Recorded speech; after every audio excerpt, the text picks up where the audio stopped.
Na watu wasituulize maswali. When you are hungry, your stomach will alert you. But when you are stupid, your brains will not alert you. In Nairobi, the latest political fight isn't about roads, water, or garbage. It's about birth certificates. Senate Majority Leader Aaron Cheruiyot says Embakasi East MP Babu Owino can't be governor of Nairobi because he wasn't born in Nairobi. Babu's response? There is Nairobi by bus and Nairobi by bus. And those who came by bus will fix what you have broken. This isn't just an insult. It's a direct challenge to Nairobi's political gatekeepers, and it's got the whole city talking. On July 31st, Cheruiyot went on Ghetto Radio and made it plain. Babu Owino doesn't connect with Nairobians. In his words, Nairobi has its owners.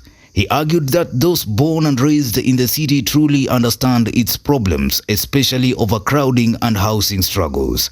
Cheruiyot defended the affordable housing program and implied outsiders don't get it because they have never lived the reality of an entire family sharing one cramped room.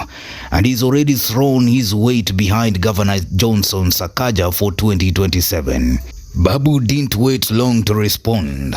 In a hard-hitting August 13th video, he leaned into his outsider status and flipped the narrative.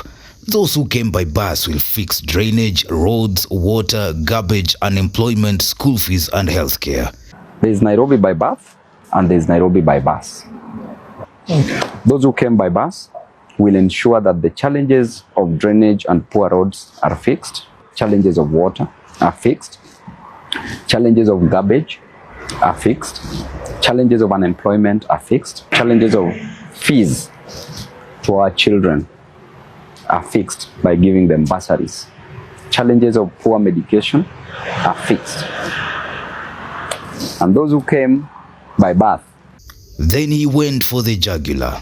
Those born in Nairobi have left it like a cemetery of graft, incompetence, poor services, and theft. Or rather, those who are born in Nairobi have left Nairobi a place which can't be admired, have left it as a cemetery of corruption, cemetery of incompetence, cemetery of poor services, cemetery of thuggery, cemetery of worst environment for doing business. And therefore you can judge for yourself. Mheshimiwa, juzi while at State House, Sakaja called you Fala. What's your response to that? Fala. That's graveyard thinking. Sakaja is a cemetery. Cemetery of corruption, cemetery of incompetence, cemetery of poor leadership, cemetery of thuggery, and cemetery of sisi kwa sisi alliance. But anyway, Sakaja is of ambitious. The of ambition of an ant climbing the legs of an elephant with the aim of raping it. Translation: if Nairobi is broken, blame the owners, in quotes, who inherited it, not the outsiders who came to build it. This is no longer about who was born where. It's about who can deliver. Nairobi's population is a mix of long-time residents and people who moved here, chasing opportunity. Babu's Nairobi by bus slogan speaks to the millions who came from other counties. Cheruiyot's born here card appeals to those who feel outsiders lack the city's lived experience.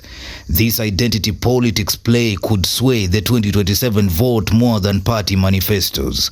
Here's the irony. Both camps have a shaky record.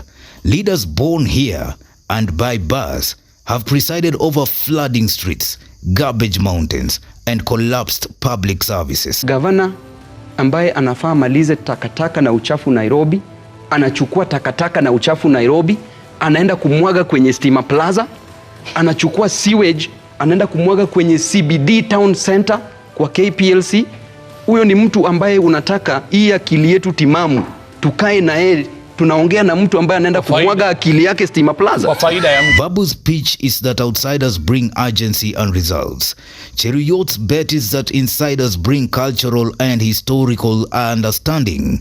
The deciding factor, who can actually get things done before the next election.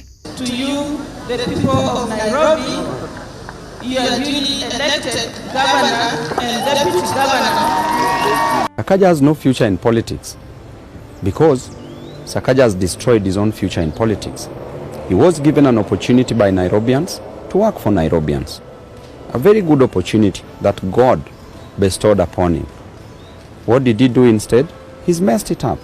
There are corruption allegations everywhere, stealing money everywhere. Not even Kidero did as worst as Sakaja is doing now. Not even Sonko. Sonko at least tried. But this person really messed Nairobi. Look at Nairobi the way things are. You can't recover this. It is messed up. We have a budget of 42 billion Kenya shillings. He's collecting less than 5 billion Kenya shillings. And the collection that is collecting, nobody knows where the Nairobi money goes up to date. So what kind of a governor is that? And he's a young person like us. If he was doing better, people would not be thinking of even going for that seat, irrespective of a political party, because he's a young person. But look at now. Over 20 candidates have declared that they want Nairobi gubernatorial seat in the whole country. Look at the way Nairobi is ranked. Nairobi now is ranked in number 40 out of 47. Is that the kind of a governor that we want? The Nairobi governor race is already heating up. Alongside Babu and Sakaja, names like Irungu Nyakera and James Gakuya are circling. But if Nairobi by bus becomes a movement, it could redefine the campaign narrative. Outsiders drive versus insiders roots. In the end, Nairobians will have to choose. Does birthplace matter? Or is it about fixing the mess? Babu Owino already enjoys a massive following in Nairobi. As I told you that in a house, a father can love one child more than the other. But it is quite unfortunate that this child is not from our house. This is a neighbor's child. This is a neighbor's child who in 2007 was in Vijana na Kibaki, opposed Baba because he was in Kibaki's team and did not vote for Baba. Therefore did not want Baba.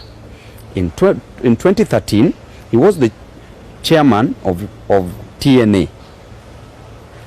Did not vote for Baba, opposed Baba, and therefore did not want Baba to be the president. Because in a city where everyone suffers the same traffic, floods and bills, maybe the only passport that counts is the one stamped with results. Who between Babu and Sakaja can deliver results? Drop your comments. Newsroom, Maisha TV, Bushabi Jr.